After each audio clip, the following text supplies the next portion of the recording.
আমার আজকের রেসিপি আলুর পরোটা। তবে নরমালি আমরা যেমন আলুর পরোটা বানিয়ে থাকি তার থেকে আলাদা।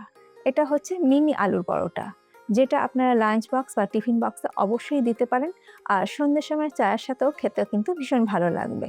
মিনি আলুর পরোটা বানানোর জন্য সর্বপ্রথমে আটা মেখে নেব। আমি আটা দিয়ে আলুর পরোটাটা তৈরি করছি।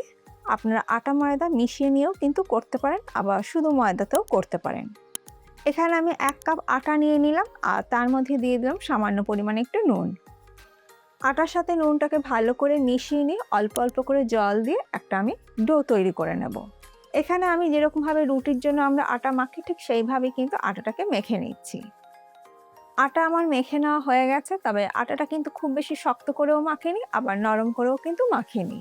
এরপর সামান্য পরিমাণে একটু ঘি নিয়ে ডোয়ের গায়ে ভালো করে মাখিয়ে নিয়ে আটাটাকে আরেকটু আমি ভালো করে মেখে নিচ্ছি।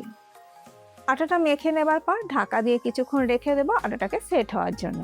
মিনি আলুর পরোটা বানানোর জন্য এখানে আমি 3টি সেদ্ধ আলু নিয়েছি। এবার একটা ভেজিটেবল ম্যাশারের সাহায্যে আলুগুলোকে ম্যাশ করে নেব।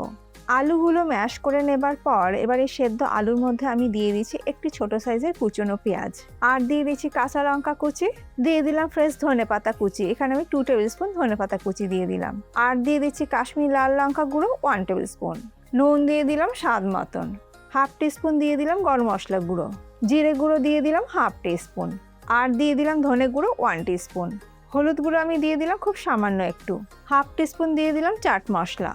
এবার এই সমস্ত উপকরণ আলুর সাথে খুব ভালো করে আমি মেখে নেব। আলু আমার খুব ভালো করে মেখে নেওয়া হয়ে গেছে।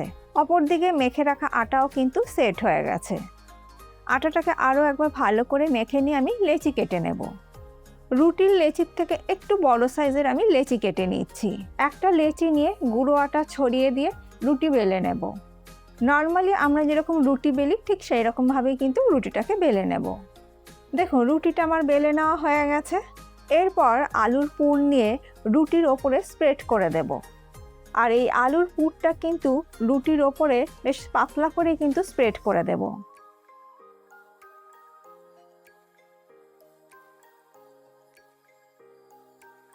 দেখুন সম্পূর্ণ রুটির ওপরে কিন্তু আলু স্টাফিংটা দিয়ে আমি পাতলা করে স্প্রেড করে দিয়েছি।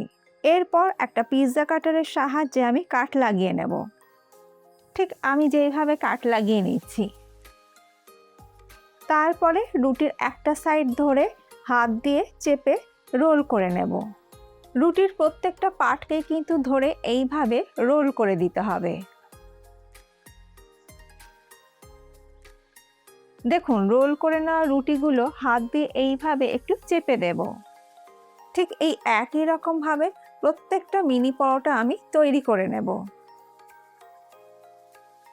এরপর এই মিনি পরোটাগুলোকে আমি শ্যালো ফ্রাই করে নেব। তার জন্য ফ্রাইং প্যানের মধ্যে আমি দিয়ে দিচ্ছি 2 টেবিল স্পুন সাদা তেল। তেল গরম হয়ে যাওয়ার পর মিনি পরোটাগুলো আমি ফ্রাইং প্যানের মধ্যে দিয়ে দিচ্ছি।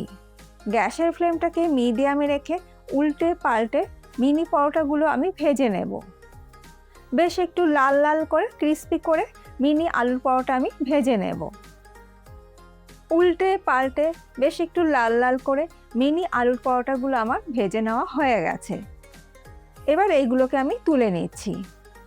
বাকি মিনি আলু পরোটাগুলো আমি সেম একই প্রসেসে একইভাবে ভেজে নেব। আজকে এই আনকুইক মিনি আলুর পরোটার রেসিপি আপনাদের কেমন লাগলো অবশ্যই জানাবেন।